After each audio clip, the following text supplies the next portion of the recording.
I realized I had had so much sex. I had watched so much porn. I had eaten so much good food.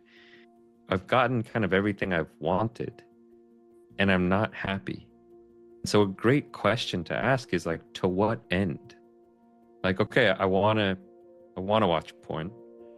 It's going to bring me pleasure, but to what end? Like, what am I foreseeing is the end goal here? Do I really think when I finish watching porn that I'm going to feel deeply fulfilled in a state of kind of happiness and content with my life? There's this one realm called the realm of the hungry ghosts, and they have these huge, massive bellies, and they have tiny little mouths. So they wander around, and their mouths are so small that they can never eat enough to satisfy their giant hunger.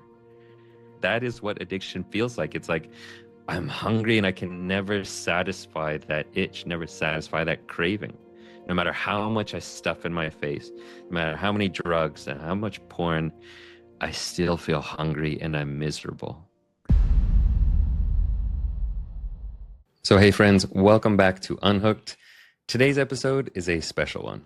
It's a conversation that originally aired on the George Peterson podcast, and I'm grateful to George for allowing us to share it here. In this episode, we dive deep into my own personal story of addiction and recovery, from childhood coping mechanisms to the search for true inner freedom. We explore the psychology and neuroscience of porn addiction, the role of trauma in compulsive behaviors, the Buddhist concept of the hungry ghost and how it relates to craving, how to break free from shame and rewire your brain, and why cultivating equanimity is key to lasting change and emotional resilience. Before we dive into the content, just a friendly reminder that if you're interested in getting support in your journey of recovery and want to join a community of like-minded men, reach out to me about the Unhooked Academy Group Coaching Program so you can learn more. And now, without further ado, please enjoy my conversation with George Peterson. All right, Jeremy, welcome to the podcast. Thank you so much for joining me. Happy to be here. Yeah, really grateful to have you on the show. And it was nice getting to chit chat for a few moments in the beginning, getting to know you a little better. And I'd love to just have you start by taking us all the way back to the beginning and describing what it was like growing up as Jeremy. That's an interesting question. Um, well, I grew up in California, near Santa Cruz. I guess I was born near San Francisco, then moved to Santa Cruz. My life, I guess I've always been a bit more of a introverted, quiet, kind of attentive person, likes to pay attention to what's going on around me. My childhood was actually pretty good. I got to run around in Santa Cruz, had kind of minor traumas that all children have. No childhood is perfect. I had things that weren't perfect and needs that didn't get met and got teased and bullied and all these different things. Overall, it was a pretty good childhood, but I did notice myself kind of reaching out towards, we'll talk a lot about addiction on this episode, I'm guessing, but reaching out towards kind of things that made me feel good behind closed doors. And so self-pleasure and masturbation, pornography, things like that, junk food, sugar, those definitely kind of reached me at an early age, 6 years old, 7 years old, 8 years old. I started self-soothing with things. I guess just a high level overview of what it was like to be me as a kid. Pretty good childhood, but, using some of these pleasure things in our society to self-medicate at an early age. Hmm. Yeah, I like how you talked about like the little things that, whether it was bullying or the little trauma that you had, because I think that sometimes we think it's like, I heard it labeled as like big T, small T trauma. And like, Hmm. I think a lot of times we just associate the word trauma with those, I guess you could say like big T Hmm. events.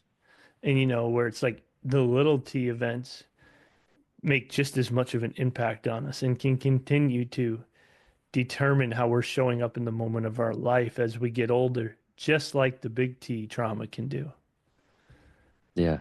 Yeah. I mean, it's something that I think is so important for us to normalize and talk about, that you don't have to have some big T trauma event that happened in your life in order to kind of have gotten yourself into some unhealthy coping mechanisms. You don't have to have some major sexual assault or some, person close to you that died. It can just be all the little ways that your needs weren't met as a kid, that you needed to find your safety and find refuge elsewhere. And that can also cause us to reach out to some unhealthy coping mechanisms. Yeah, I mean, most people grew up in, I don't actually know anybody who didn't grow up in a household where the parents argued.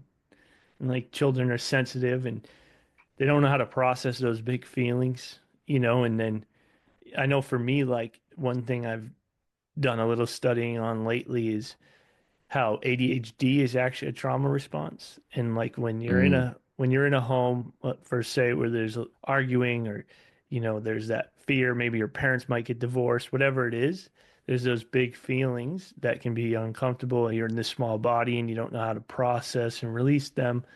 Then sometimes because we can't run because we have nowhere to go, right? And we can't fight back because they're our parents and they're bigger than us. And so we start to tune out, right? And then that gets labeled as ADHD.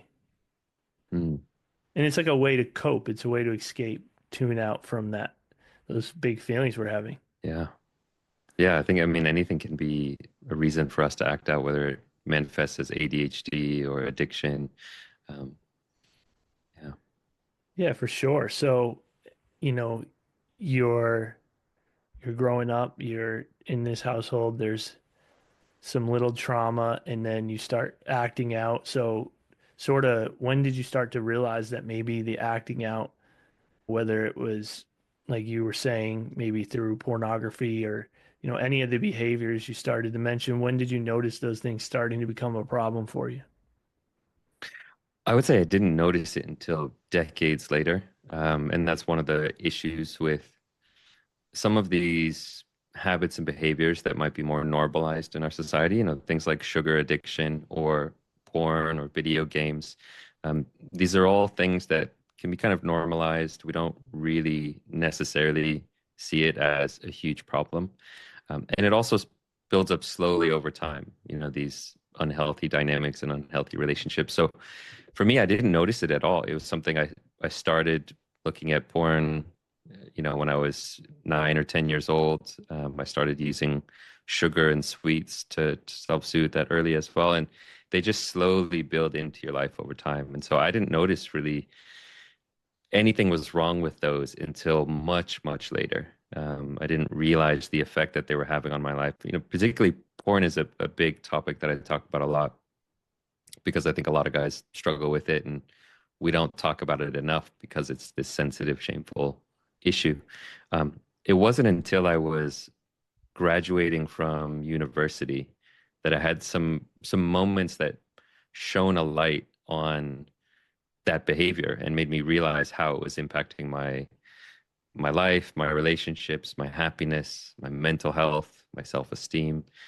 So that was really when I was around maybe 20, 21 years old when I started to notice, hey, this is actually having an impact on me. It's not just a harmless behavior that's affecting no one. This is actually impacting my sense of happiness, my sense of well-being.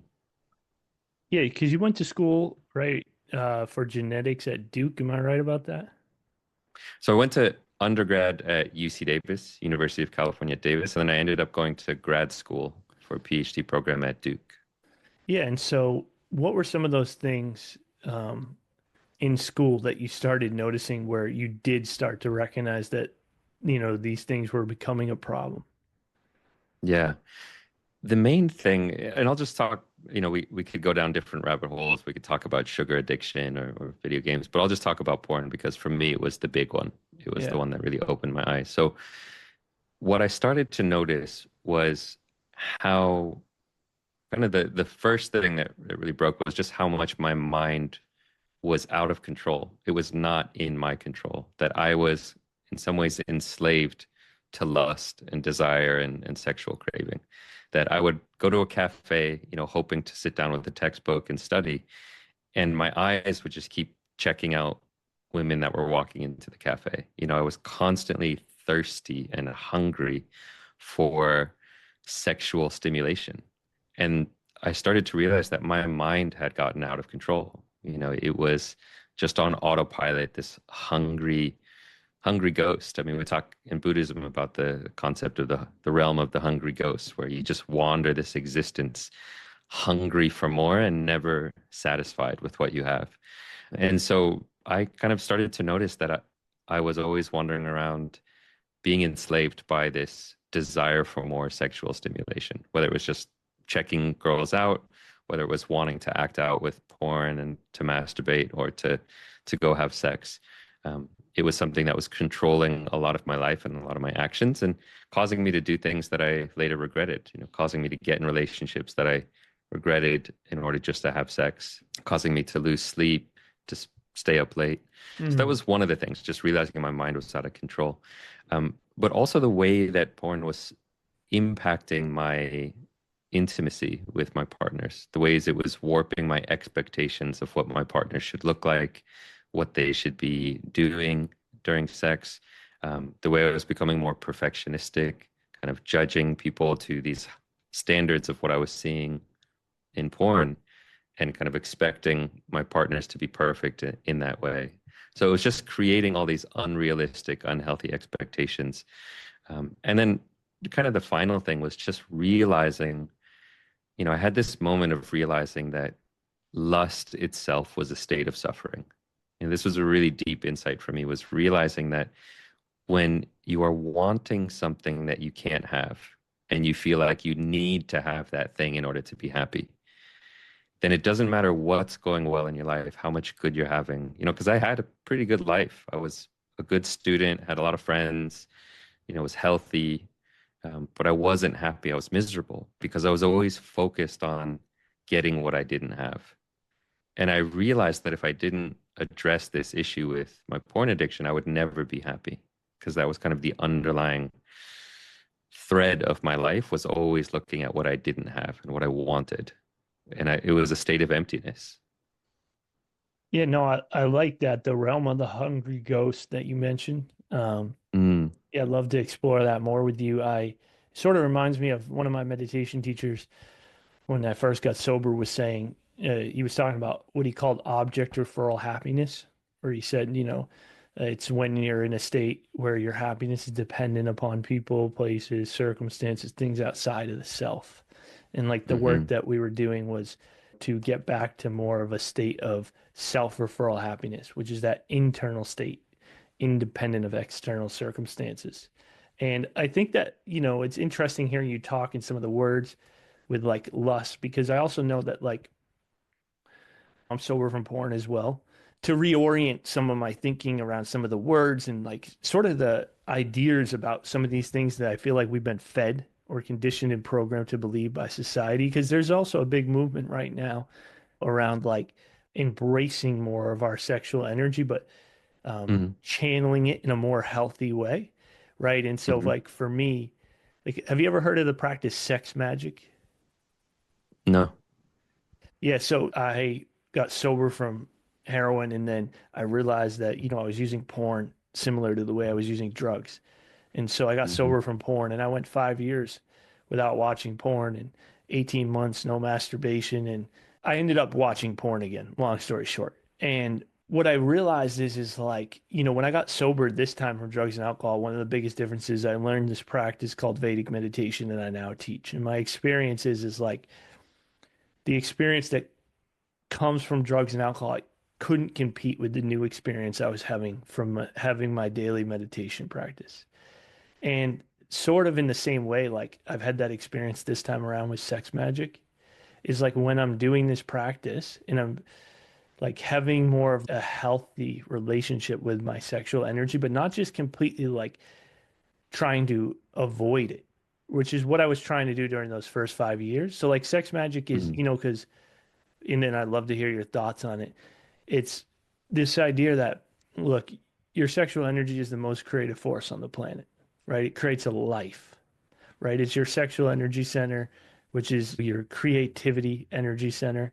And so you can channel that creative energy in other ways, right? And so what you do is, for instance, during sex magic, you bring yourself to the point of like arousal, and then you start to draw that energy up through the energy centers or the chakras till you get to the crown chakra. And then you don't have to bring yourself to the point of orgasm, but you get yourself to the point of like a peak state, whether that's an orgasm or just a peak state. And then you visualize what it is that you want to manifest. And because it's like one of the most powerful creative forces on the planet, you can channel that energy into manifesting the life you want for yourself.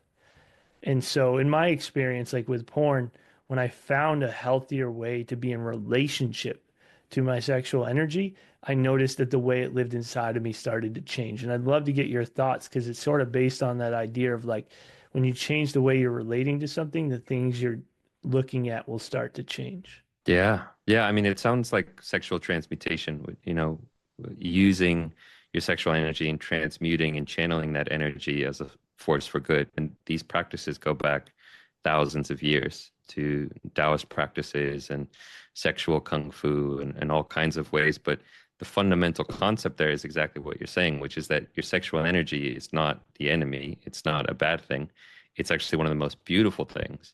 And it's not about just repressing it or suppressing it or cutting it off, but it's being in a healthy relationship with it and using it in a healthy and skillful way. And that many guys find that when they're watching porn and kind of releasing their sexual energy into just numbing out with super normal stimulus of porn, it's not a skillful outlet. It's not a creative kind of use of that energy. And that there are these practices that you can do to channel that energy. Um, but that's a big part of recovery from sex and porn addiction is realizing that your sexual energy is not bad. It doesn't make you a bad person. It doesn't make you a pervert. And a deep part of recovery is learning how to cultivate a healthy relationship with it. How to embrace your sexuality and say, this is a beautiful part of me. How do I want to be in the world as a sexual being? Mm. And so for a lot of guys, that does require kind of letting go of some of these toxic inputs, Mm. you know, porn being, we could talk about whether it's entirely toxic, whether there are benefits to it. But a lot of guys realize it's too addictive, it's too unrealistic, and it has all these negative consequences. And on the whole, it's not worth it. And it's better to channel that energy in a healthier way. So definitely like what you're calling sexual magic, I think sounds a lot like different kinds of sexual transmutation practices. Exactly. No, and I'm so glad you shared that because I just think it's so important that people realize that this sexual energy is not a bad part of themselves. Hmm. Like there are Yeah. no bad parts, like is what I believe. I did some IFS, internal family Yeah. systems, and Hmm. you have that book called No Bad Parts. And I Yeah. think that it's super important because, like you said, we want to change the way that we're in relationship to it. And I think that being like one of the biggest things. Yeah. I think a little nuance to add there is to understand that there are no bad parts, but there are unskillful actions. And I think that's the balance we have to find is because some people can take that no bad parts too far Mm. and say there's no bad parts and my sexual energy is a gift, so I'm just gonna, life is short, let me just indulge and just enjoy the moment, and let's, Mm. go do all the things I want to do and follow my bliss and follow my desire. And yes, there are no bad parts, but there's also realize that like our biology can get hijacked. Our Mm. evolutionary systems can get hijacked by corporations where there's billions of dollars behind these corporations that are trying to make things as addictive as possible.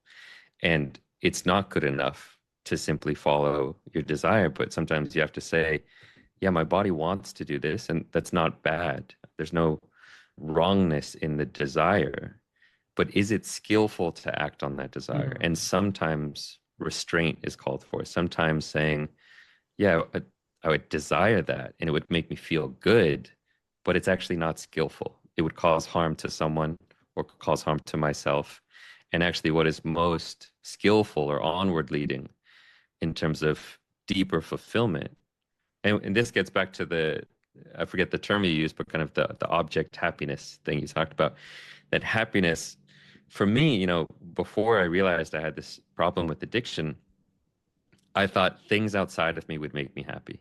if I had more sex, more partners, more pleasure, more validation, more success, then I would be happy if I could just get those things. But part of the spiritual life, is realizing that happiness is an inside job, and it's about how you're showing up in the world. Are you grateful for what you have? Are you practicing contentment? Are you having compassion and empathy for others? Like there's so many things inside of us that lead to happiness that we ignore because of our society, because of the porn industry, the sugar industry, the news media. That's all kind of pushing these things down our throats, saying this will make you happy. Buy this watch, it'll make you happy. That'll get you the sex appeal you desire, right? And it doesn't work. Yeah, that's so good. I mean, it's my meditation teacher. He just posted a picture on Instagram that was talking about like not labeling things as good or bad, but instead looking at them as helpful or unhelpful, or in your case, is this skillful or unskillful? Or he was saying Yeah. like aligned or unaligned. No doubt, like Yeah. you said, like it's not, we're not labeling them as bad, but there are actions that are unaligned. And I'd love for you to talk a little bit more about just that idea that, look, we don't want to focus on the weeds in life, right? We want to try to put our attention on the roses because whatever we put our attention on grows. But at the same time, we don't want to ignore the roadkill. And like the reality Hmm. is like we're living inside of a world, as you're saying, where there's billions of dollars, right, that are aimed at keeping us distracted, and in a lot of ways, like stupid, sick, and slow. And I'd love for Hmm. you to just touch on that a little bit more and how, that plays into those things as you were sort of alluding to people being addicted to sugar, being addicted to porn, or all the other things that can really easily keep us distracted. Yeah. I mean, I like what you said that we don't want to just focus on the flowers. Like sometimes we have to look at kind of the weeds or look at the roadkill. And so much of our suffering in life comes from wanting to run away from what's unpleasant. Like, oh, sadness, I don't want that. Oh, stress, I don't want that. And we're running away from anything that's unpleasant, unpleasant bodily sensations, boredom, loneliness, back pain. It's like we always are running from unpleasant and grasping after what's pleasant. And that's what's fundamentally leading to so much of our suffering. Whereas there's a deeper inner peace available by learning how to be with what's unpleasant without running away from it, and learning how to be with what's pleasant without grasping after it. Mm. It's like to see something that's really pleasant and we know it would give us a hit of dopamine or a hit of pleasure, but to not chase after it, to just say, oh, I really enjoyed that, or that's beautiful, but I don't need to chase after it in this thirsty, craving kind of way. And the same with unpleasantness. It's like, oh, I'm bored. And that's okay. I don't need to fix this. I don't need to change this. I can just experience this boredom and let it be unpleasant. And so for me, it's like learning that concept, which again comes from these ancient meditation traditions. For me, Vipassana insight meditation was my path to finding freedom, which is really about this practice of being with what is, Mm. not chasing after pleasure in this hungry, thirsty, hungry ghost kind of way, and not running away from pain also in this frantic way, but having this state of equanimity where it's like, oh, okay, this is pleasant. I don't need to frantically chase after it. Or, oh, this is unpleasant. I don't need to run away from it. It's this grounded state of inner peace, inner calm that is there with what is, that isn't chasing after ecstatic bliss. And it's not running away from pain. It's saying, I can enjoy those things when they're here. And I love those things. And I prefer for pain to not be here. But I'm not enslaved to external conditions. One of the phrases that really speaks to me from Buddhist practice is unconditional freedom, which is freedom that is not based on external causes and conditions. It's unconditional. It doesn't matter if it's raining, if it's sunny, if somebody tells you they like you or they tell you they hate you, like you're free from the inside. That's that's kind of coming full circle. When I realized I had this porn addiction, one of the deep insights I had is realizing what I really wanted in life. And what I really wanted was inner fulfillment, inner freedom. And I think that's what a lot of us want. Beautiful. And you said something there that just really stood out to me. You said a deeper peace is available by learning to be with what's unpleasant, right? And Yeah. so, and that's the thing, like, for me, this whole journey's been about learning to no longer addict and avoid and distract away from my discomfort, right? And the invitation is when the uncomfortable sensations arise to be able to learn to stay with them a moment longer. And you actually answered it because I was thinking, I've learned my own ways of going about that, but I wanted to hear your ways because I think somebody could hear that and be like, well, how the heck do I do that? You're like, Mhm. by learning to be with reality or whatever's occurring without needing it to change. And it's like, yeah, but how? And you said Vipassana and the retreats you did were really what gave you the ability to do that. Is that right? Yeah, I mean it's so when you take it down to a granular level, it's so simple, which is whatever kind of meditation you're doing, whether you do Vipassana or insight meditation or Vedic meditation or whatever, it's like to make sure that when you're practicing these things, to look at the relationship you're having with your experience. Like, are you actually there for the experience and practicing acceptance? And it can be as simple as if you sit down to follow your breathing or to recite a mantra. And if it's not going the way you want, is there resistance? Are you kind of wishing it was other than it is? If you're following your in breath and your out breath, and your mind is wandering, are you judging that and saying, "Oh, my stupid mind, get focused," right? That's resistance. That's not equanimity. So the practice there is as simple as saying, "Oh, my mind is wandering. Okay, that's all right. Now let me start again." If you're reciting a mantra and you lose track of the mantra, then do you judge yourself? Ah, stupid meditator. I'm always losing track of it. It's like, no, oh, okay, I lost the mantra. Let me come back. And that is how we cultivate that quality of equanimity. And this is so for me, my background is in the sciences. Like I studied genetics, was working on a PhD in genetics and genomics. The science behind it is really important. So understanding what's going on a neurological level. So the neuroscience and neuroplasticity was pivotal for me understanding this and transforming my life. And one of the key concepts is neuroplasticity. And there's this one phrase that really changed everything for me, which is understanding that neurons that fire together wire together. What that means is that the more often you use a particular neural pathway, that neural pathway gets stronger. The synaptic connections get stronger. So if you're thinking constantly thoughts of anger or self-judgment, you're strengthening those neural pathways. You're creating grooves in the mind that make those thoughts easier. But conversely, if you intentionally cultivate thoughts of equanimity, like, oh, this is okay. It's unpleasant, but I'm okay with it. You're strengthening the neural pathways associated with equanimity, and you're just growing that muscle.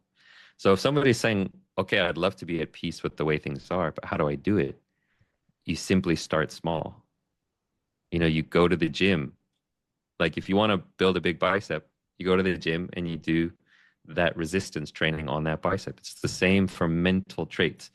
Like if you want a particular quality of mind to pervade your life, you have to frequently think that type of thought and strengthen those neural pathways. And that's what meditation is. It's training in particular mental qualities, whether it's concentration, mindfulness, compassion. There's so many different kinds of meditation. But the one that, for addiction recovery is so important is this quality of equanimity. Like they're different, there's different kinds of meditations, compassion meditation, they cultivate different things.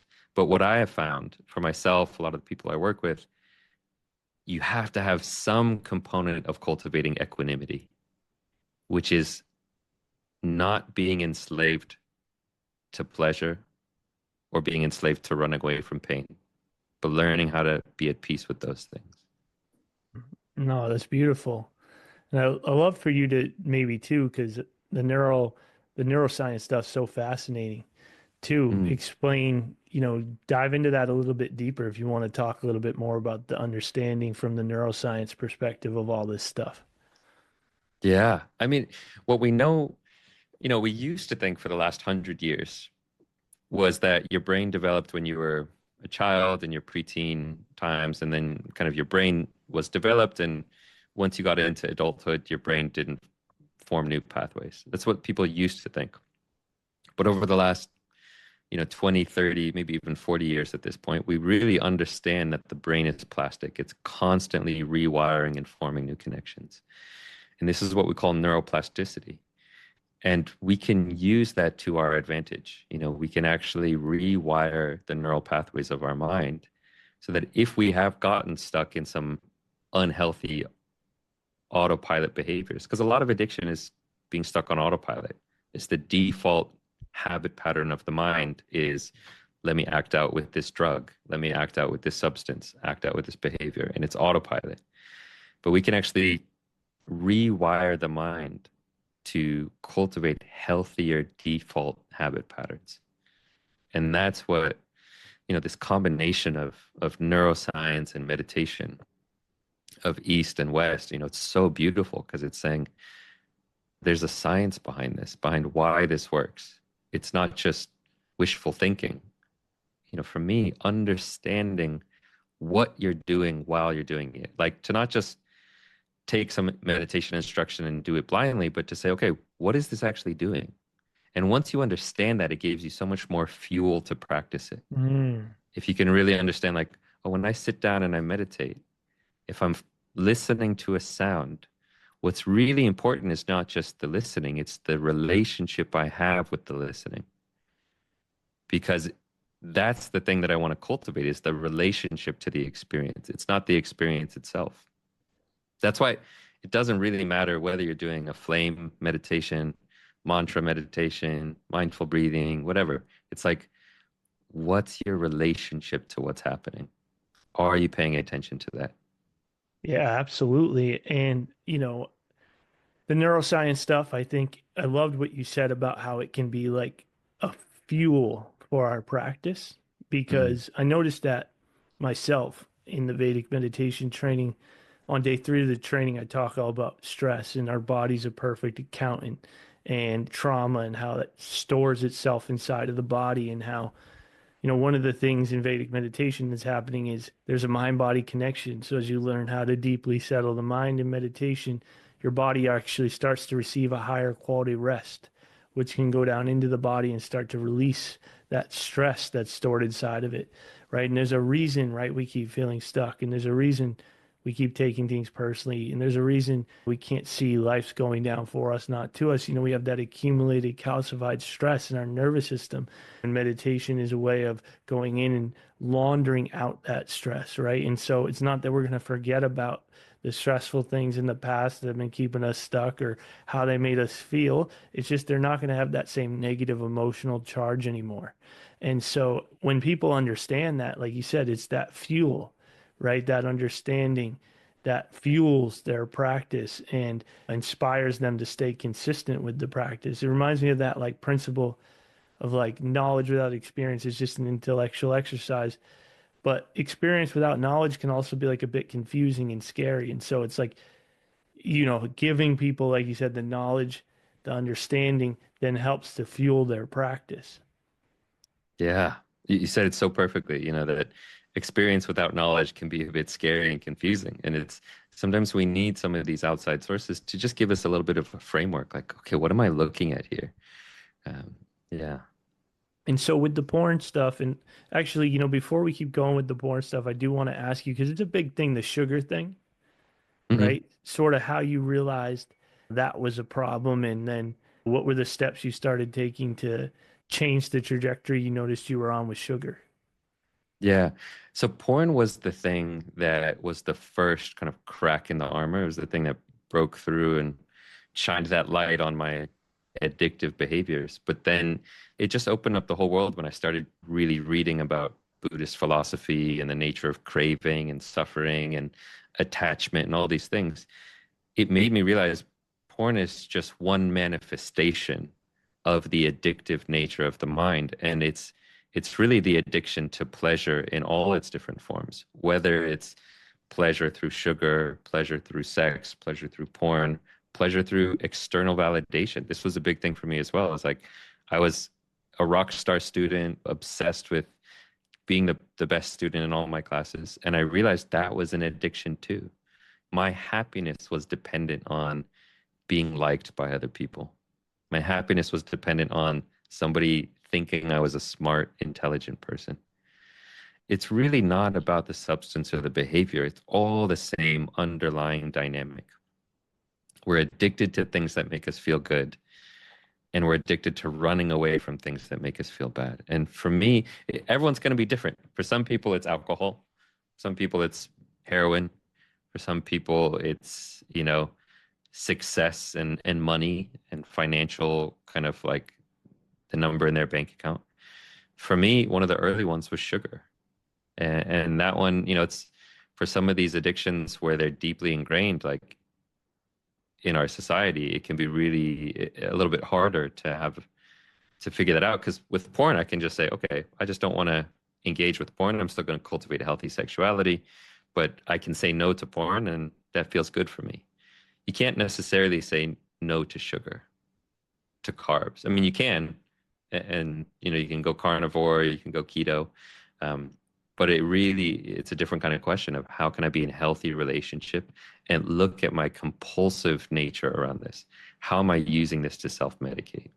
I think one of the standout things you said there is like we're addicted to things that make us feel good, and we're addicted to running away from things that don't make us feel good. Mhm. I mean, that's what suffering is. It's like when we're running away from unpleasant, we're suffering.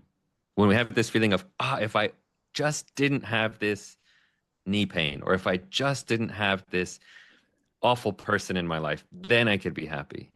Mhm. That's a state of suffering, right? Conversely, if you're sitting there thinking, oh, if I only had that cookie right now, if I'd only grabbed two instead of one, or if I could just have that girl who I saw on Instagram, then I could be happy. In that moment of thinking that, you separate yourself from happiness because you put your happiness in this thing that's somewhere else. And you say, once I have that, then I'll be happy. But it's a never ending, it's never truly satisfying. And that's where the realm of the hungry ghost, maybe I've used that analogy, maybe I could talk about what it is. Yeah. In Buddhist cosmology, there's these different realms of existence, and they're not really real places. They're kind of more manifestations of the mind. So the realms are like the heavenly realm where everything is pleasant all the time. There's the hell realm where everything is unpleasant and, fire and brimstone. There's the human realm, which we find ourselves in, which things are kind of in the middle. There's the animal realm, where it's just a bunch of animals, And then there's this one realm called the realm of the hungry ghosts. And it's this realm of these ghost-like creatures that wander this realm, this existence, and they have these huge, massive bellies, these huge stomachs, and they have tiny little mouths. So they wander around and their mouths are so small that they can never eat enough to satisfy their Mm, giant hunger. So they live in this state of perpetual hunger, never able to satisfy their hunger. that's That amazing. is addiction. I mean, the Buddhists kind of nailed it, right? It's like that is what addiction feels like. It's like I'm hungry and I can never satisfy that itch, never satisfy that craving. No matter how much I stuff in my face, no matter how many drugs and how much porn, I still feel hungry and I'm miserable. And no matter how much I try to self-soothe, my mouth's never going to be big enough. I'm never going to feel full. Exactly. Yeah, this is powerful stuff for sure. And I think what's important though is to note like some of these quote unquote behaviors, like even eating, right? It's like, which could become an addiction for somebody, isn't innately bad, or there's nothing innately wrong, right? Hmm. And so that's the thing is it's important to note that like, look, sometimes for whatever reason, these things that, innately are a part of us, become something that we use to self-soothe. But I really do think it all comes down to, like you're saying, this search for happiness, right? In the outer world, in the relative world. And really the only place that you can really locate true happiness is on the inside. True happiness, it doesn't live out here in the relative world. You talked about Realm of the Hungry Ghost. I'm pretty sure that's one of the names too of Dr. Gabor Mate's books. Yeah, yeah, yeah. Yeah, and it's like he talks about addiction being a response to trauma. And one of the questions that I love that he says is we shouldn't be asking why the addiction, but why the pain. And Hmm. it's like it's the pain inside that causes us to reach to self-soothe. And so I think that it's like too getting to the root, right, and healing that pain. And then we're not going to look whether it's a good thing or a thing that innately is a part of us or not. We could just say we're less likely to reach for those things because the pain inside that was causing us to try to self-soothe is no longer affecting us on that same level anymore. Hmm. Yeah. I want to follow up, with that quote from Gabor Mate where he says we shouldn't ask why the addiction, but why the pain. And then a little bit later, he says this really profound thing. He says, the addiction isn't your problem. The addiction is the attempt to solve the problem. Mm. And so realizing that whether it's like acting out with porn or the unhealthy relationship with sugar or heroin, it's like, yes, in some ways that is a problem that needs to be addressed, but also it's like it's the attempt to solve the problem. It's your attempt to self-soothe that there's some underlying trauma that or some void that you're trying to fill, some pain that you're trying to escape, and the addiction is the attempt to solve that pain. It's so true. I mean, I, have spoken in a lot of different, like asked to be a keynote at a lot of different recovery groups. And one of the things I always say is addiction, right? The drugs, the alcohol, they weren't the problem. They were the solution to my problem. Exactly. Yeah, that's it. I mean, and hopefully, for the people listening to this, like the point of saying that is to humanize and to have compassion for the behavior and to say, hey, there's a reason why I was doing this. I was in pain. I was suffering. And there was a time in my life when this actually helped me feel safe. And it's gotten out of control. And now it's time for me to take ownership of it and say, hey, at this point in my life, it's causing harm. And I need to step up and make a change. And I would actually even add to that that not only was it helping me at one point deal with the pain that I was feeling, for me, I would argue that for some people, people like myself, like that addiction is what kept me alive.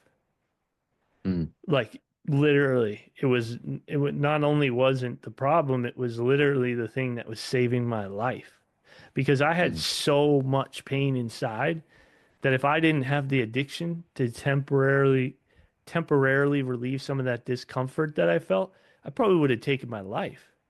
Because mm, every time I thought about taking my own life, I'd just go and get high, right? mhm, Because it would take away that deep, deep, deep level sadness that I was feeling.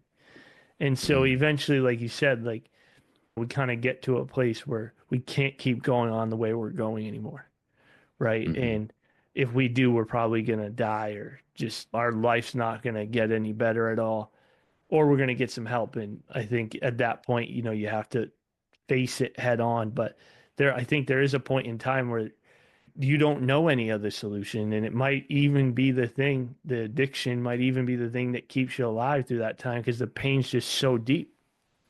mhm, mhm.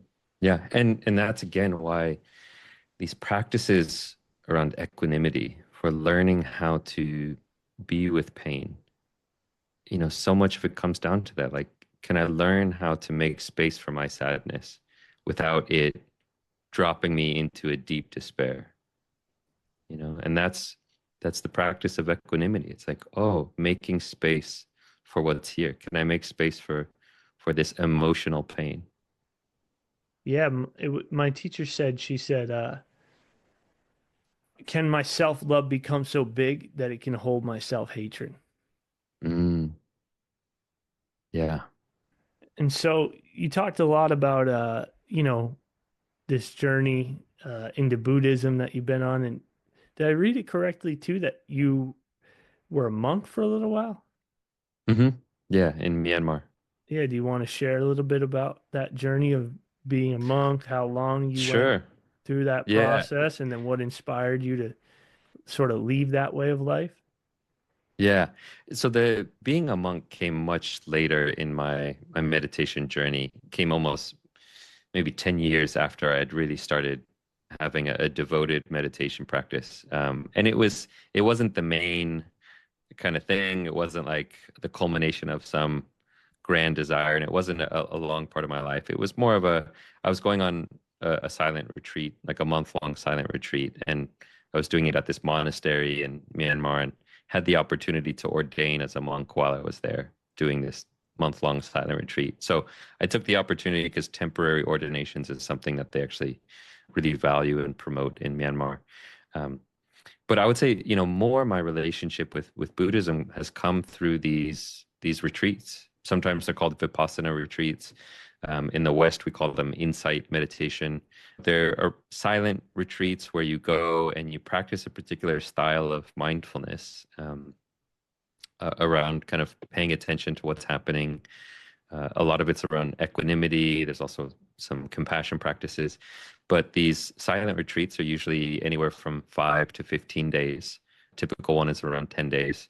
And for me, when I realized I had an addiction, started reading about neuroscience and neuroplasticity, and found, some books on meditation. And I found this one book that really changed everything for me. It was a book called Happiness by Mathieu Ricard. He's a Tibetan Buddhist monk. And he has a background in science and in molecular biology. And so he kind of brought together Buddhist wisdom with modern neuroscience. And that really opened my eyes. And that led me down a path of getting interested in meditation. So I ended up traveling to India, started going on my first silent retreats. And it was in those retreats where I first experienced, what real peace and inner fulfillment was like. I started learning some of these practices around deep contentment with the way things are, like a deep well of inner fulfillment that was, again, unconditional. Because I had been raised to think that my happiness was in getting people to like me, having sense pleasure, good food, good sex, whatever. And then you're on one of these retreats where you're not talking, you're not reading, you're not writing, you're not making eye contact with the other participants. 10 days of no distractions, just being with yourself and your practice. And it's torture. I mean, it's the hardest thing I've ever done. It's really miserable. People will think when they're like, oh, 10 days sounds like a vacation, just get away from it all. But it's miserable because you're sitting there with your voice in your head barking at you and bringing up all kinds of old memories of regrets and fears and anxieties. And, you're sitting there thinking about sex and Oreos and video games and all the things you want to do, but you can't, right? So but you get face to face with your mind, which is where your suffering is created. Um, and in the midst of these experiences, you have these moments of just dropping into real acceptance of, oh, this is how it is right now. And that's okay. Where you're not craving for things to be other than they are. You're just, oh, this is how it is. And that's okay. And that is a state of deep inner peace and unconditional freedom, where you're not putting your happiness as, I need to have this deep spiritual experience in order to be happy. I need to have bliss. I need to have pleasure. I need to have a comfy bed to sleep on. It's just, oh, right now as it is okay. And that's deep peace. Mhm. Yeah, my definition of sobriety is the degree to which you can be with reality or whatever is occurring without needing it to change. That's it. I mean, that's exactly it. It's like when we're not in that, we have this feeling like I need things to be other than they are. I need something else in order to be happy. And that's addiction. And that's, you know, like getting back to this, the nuances of this, it's like, okay, well, how do we enjoy our lives? It's like you can still enjoy things. You can still enjoy a strawberry cheesecake and say, wow, I love the taste of this. I'm enjoying this. But it's when you become dependent on that thing and you think, I need this strawberry cheesecake. And if I don't get it, I can't be happy. That's addiction. Yeah, exactly. And I think that's so important to point out because, for instance, food, like I consider myself like a pretty clean eater these days. I try to eat organic, non-GMO, fresh fruits and vegetables for the most part. But I'll enjoy some like I got some downstairs right now. I got some coconut cream mint chip ice cream, right? And Uh-huh. I justify it, it's organic, it's got the raw coconut sugar. I can, uh, I justify it like that in my own mind. But my point is, it's not a problem because today, if you were like, George, actually, like, I took the ice cream out of your freezer, you didn't even know, like, I came over and took it out. And when you go downstairs, it's not going to be there. Like, I'm not going to suffer, Mhm. right? There's still like fulfillment cultivated in the background of my awareness, right? Even though I don't Mhm. get to have the ice cream. And that's because, again, it goes back to we want to be cultivating that internal sense of fulfillment independent of external circumstances, right? And when you have that, I had that this year because I think we have it, right? And I think we do. And then like there's always layers, there's levels to this, right? And so, Mhm. and then it's like we see when we experience one of those new levels, like how stabilized is this experience, right? And so in the Vedic meditation training, we talk about how the bliss from our meditation rises up to meet us in our eyes open state. So we start to stabilize that experience in our eyes open state. So one day we come out of meditation, and it's almost like we just didn't come out, right? There's still that background Mhm. sense of contentment there. But then you get to really Mhm. see based on what happens in your life, like how well has that been established or is that stabilized inside of my awareness? Like I went through a divorce this year where, Mhm. with my best friend and we're still best friends and, uh, there's so much for me to learn in that experience. And through meditation, I was able to import the question, what can I learn from this? So I didn't have to keep inviting back in a bigger situation until I got the lesson. But, I had never, when I got into this relationship, I was 4 months sober. And so I'd been in that relationship up until now, I'm 13 years sober. And so I had never really experienced my life as a meditator because I met her and then I learned to meditate at like 8 months sober. And so I never had experienced my life without a relationship, and got to see like without a relationship, do I still have a background sense of contentment on the inside? Because that Mhm. was always the thing that it was like, I remember before I got sober from drugs and alcohol, I'd be in a relationship and the relationship would go away. And because my happiness was so dependent on it, I'd just go get high again because I couldn't deal with the pain I felt inside because there was no contentment or fulfillment that had been stabilized inside of me at that point. Mhm. Yeah. Beautiful. I mean, it really is about cultivating those qualities within and not just letting them be passing moments or fleeting moments, but kind of there's this great book called Altered States, Altered Traits. And it's a group of researchers that study kind of the neuroscience and the benefits of meditation, I think out of the University of Wisconsin. But, there's things that produce altered states that are temporary. You take a drug, it's an altered state. But an altered trait is when it becomes who we are. We walk around with that sense of that inner glow or that contentment or the inner peace. And that's really the goal of this is not to just have a fleeting moment, but to fundamentally change kind of the nature of how we're interacting with our world. I've never heard that. That's a beautiful way of putting it, the altered states. And it's like, yeah, altered states are good, but how do we stabilize that experience so it becomes an altered trait? Yeah. Yeah, that's amazing. You got some Yeah. good stuff. It's a great book, but, for anyone out there, it really looks into the science of kind of the benefits of meditation and how it can actually lead to altered traits. Okay. And so with the porn stuff, because I watched I don't know, you have some sort of free video where it's like a 3 steps or whatever that you tell people, right? That Mm, can be helpful for them when, embarking on this journey from porn addiction.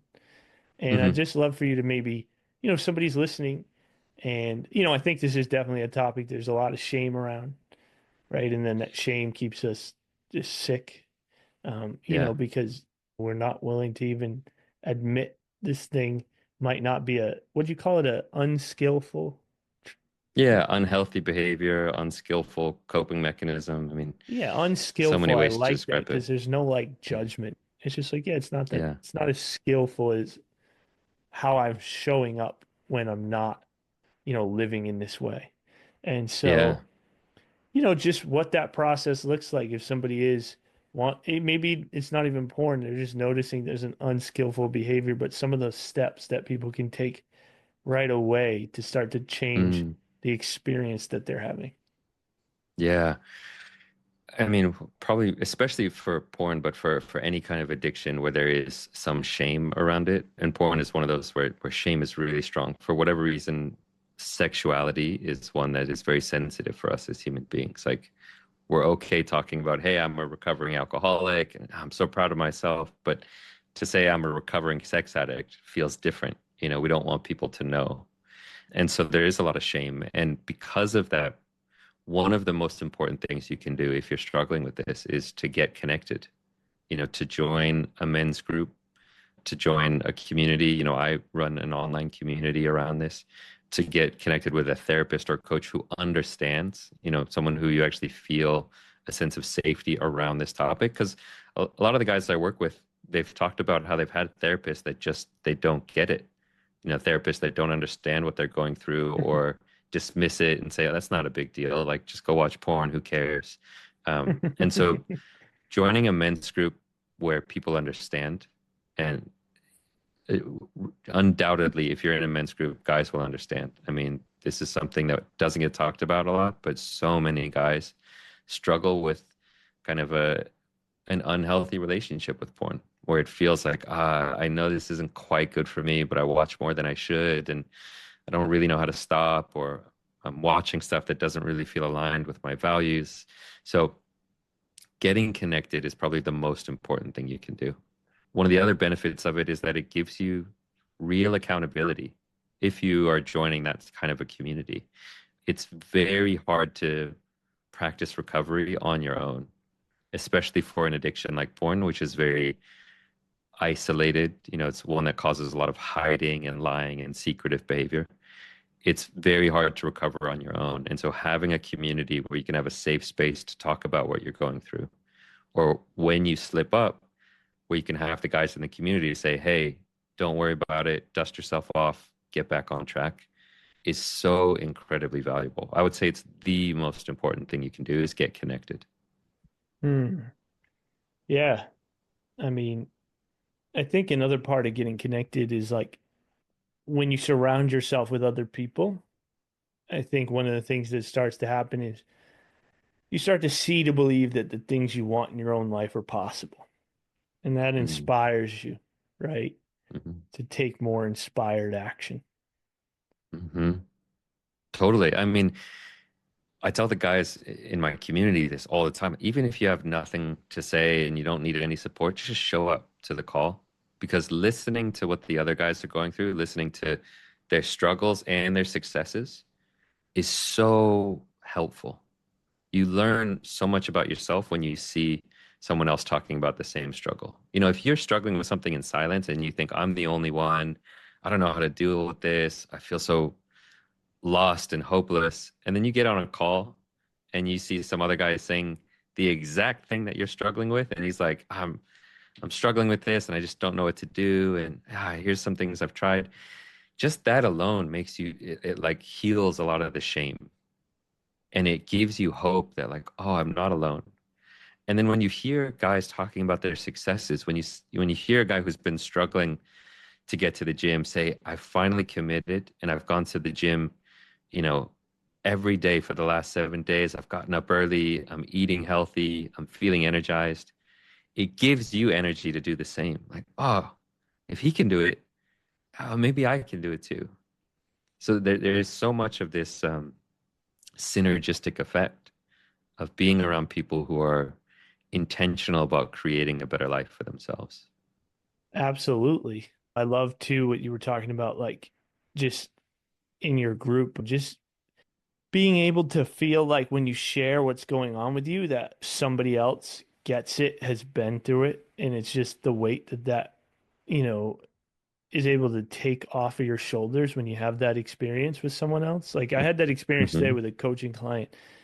They've been sober a long time from drugs and alcohol, and they have some things. Some of them related to sex, right? Where gone out with a prostitute a couple times, and just a lot of shame and guilt around that, Hmm. and some other sex stuff, a lot of which I can relate to, and I've had the same experiences, right? And it was like, and for them to be able to be like, hear me say, yeah, like I went through those same things, like totally understand that. No, no judgment at all. Like it doesn't mean, I think a lot of times people who went through drug and alcohol addiction, because it's such a life or death errand, especially like me, I was addicted to heroin. By the time I was 18, I was a full-blown IV drug user. And so it was like I was gonna fucking die. Like, I Hmm. couldn't get a needle out of my arm. And so then we take the life and death sort of mentality and we put it on top of these things, right? And then it becomes the lens through which we view any of our shortcomings, right? And it's like reality is like you're human, right? I heard somebody say recently, he said, if you've met a man who hasn't failed, you haven't met a man at all. And it's Hmm. like, it's like how do we learn how to get back up? We learn by falling down, right? And just to normalize these things again, is not saying that we're saying it's okay or, like you said, we don't want to take it to the extreme of like, well, it really doesn't matter what I do. It's just like, it's also helpful. Yeah, it's unskillful. Maybe I want to learn how to take more aligned action, I guess would be the word that Hmm. resonates with me. But at the same time, to know like, I can let go of some of that shame around this because I'm not the only person who's been through this experience before. Yeah. Yeah, it's such a weight off your shoulder to realize you're not the only one. Yeah. That's awesome. So you have a community where Mm. you're helping people. And so what does that look like? It's a coaching program, and then people are part of your community who are part of your coaching program. Is that how that works? Yeah, I mean, at its core, it's like an online men's group. We meet every week. It's primarily focused around guys who are recovering from some kind of sex or porn addiction. Every guy's at a different place in his journey. Some are years sober, and some are kind of still in the early stages. Um, but it's just a chance to connect, to check in, to be real. Like, especially as us guys, we need places where we can connect with other men and be real with each other and say, hey, this is what I'm struggling with. Uh, I'm struggling with this in my relationship. I don't know how to have this conversation with my wife. This is what I'm struggling with in my eating. I keep dipping into this bad habit, whatever it is. It's a place to get accountability and to just let yourself be seen. Again, that's so important. And I think especially for men, we need that more than ever. Like women, it's great. There's so many like women's circles and women's retreats, and women have a lot of places where they can go and get emotional support.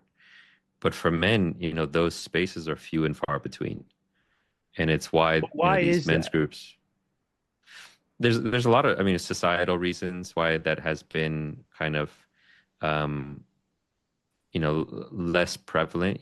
Guys are also a bit more ashamed of some of these things, or there's so many societal reasons why these things have been repressed. But I think in the past 5 years, there's been kind of a resurgence, a realization that men need men, and men need spaces where they can connect with other men and talk about emotions, and that it's not good enough to just do it in the context of therapy. It's like we need men's spaces as well. Um, Yeah, yeah. for sure. Beautiful. As far as like your journey goes, just to sort of, tie up that piece of this is what would you say over throughout that whole journey, the biggest obstacle that you've had to overcome is? Mm. Oh, that's a great question.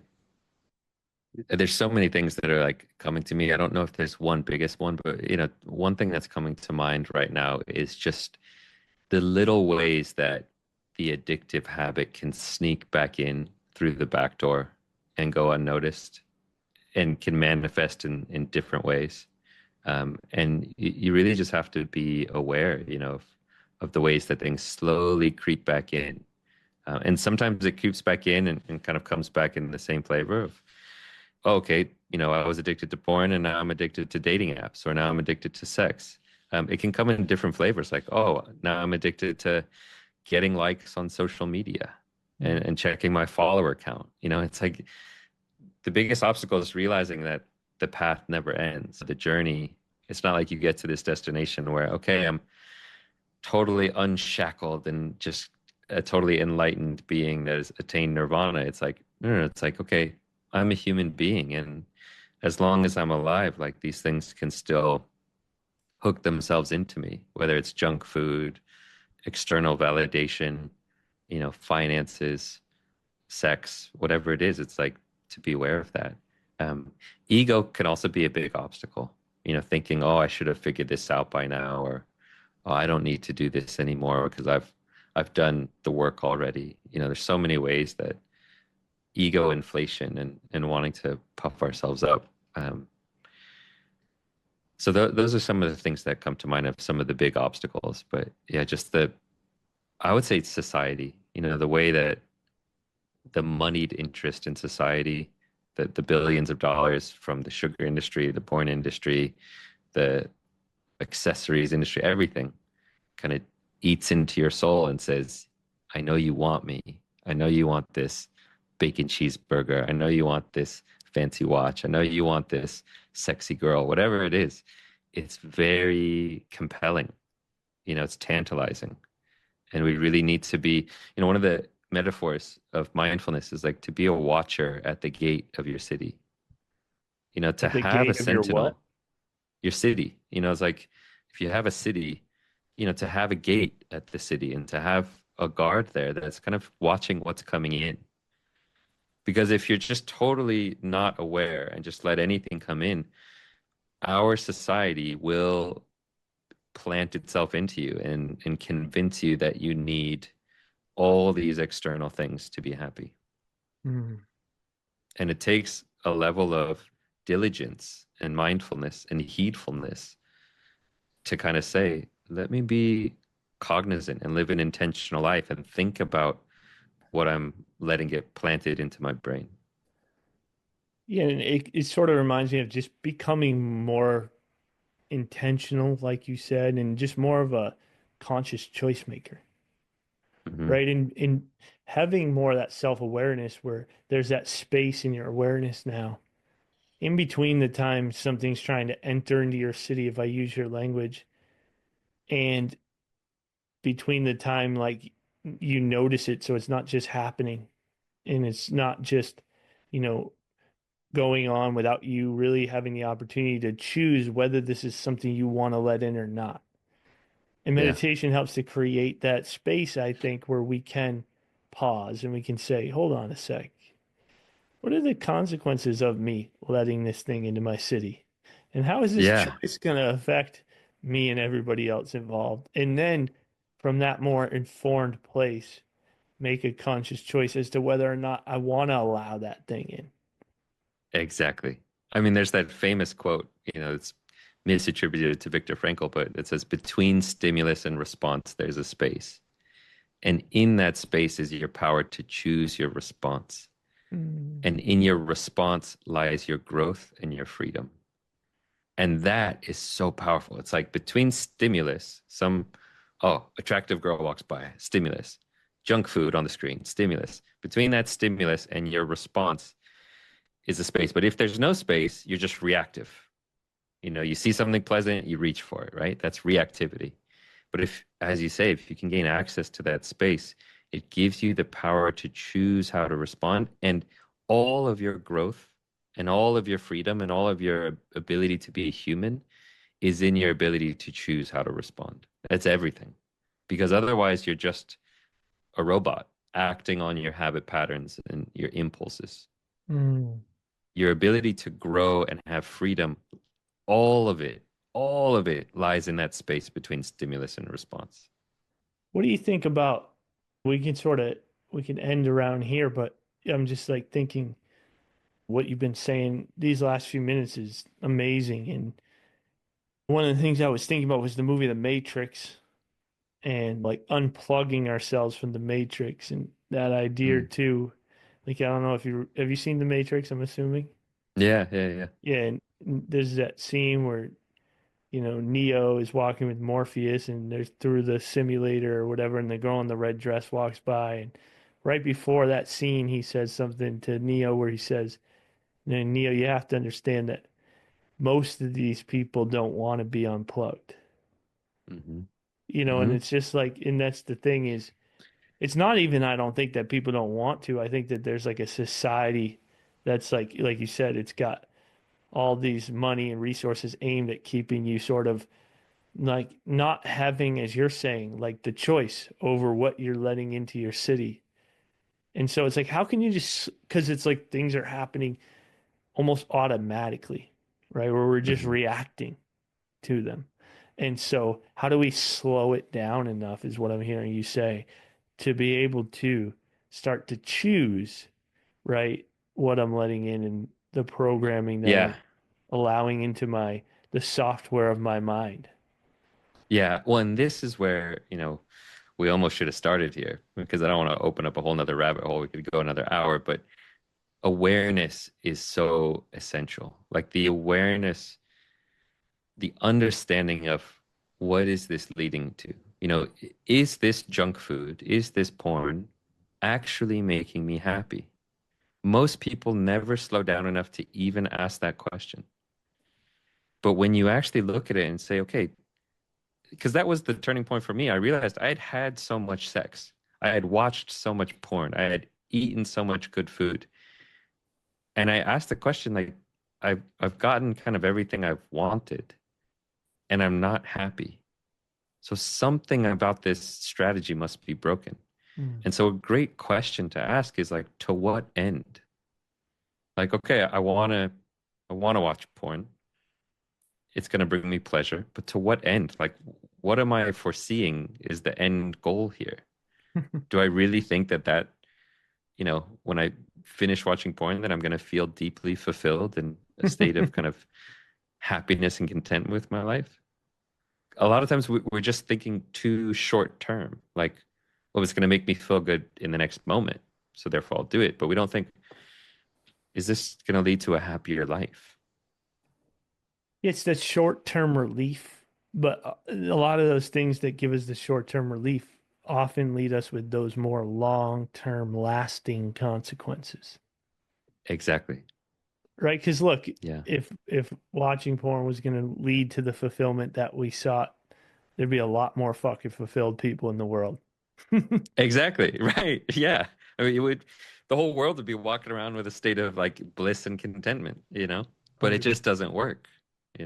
100%. Yeah, man. Well, maybe that's what we'll do. Maybe we'll have you on for a part two. We can get more into the Buddhism stuff, the awareness, and have a whole nother hour conversation. I'm super grateful to have you on the show, and you're a very good speaker, and you have a lot of valuable knowledge. And I think that this conversation will uh, really be helpful for the listeners. So I want to thank you for your time and your willingness to be vulnerable and share with everybody on the show today. Yeah, I appreciate you having me on. It's really been a joy to kind of dive into this, especially with someone who really gets the meditation thing and appreciates that side of it. So thanks for having me on. Yeah, I'll say my formal goodbye in a minute, but thanks again.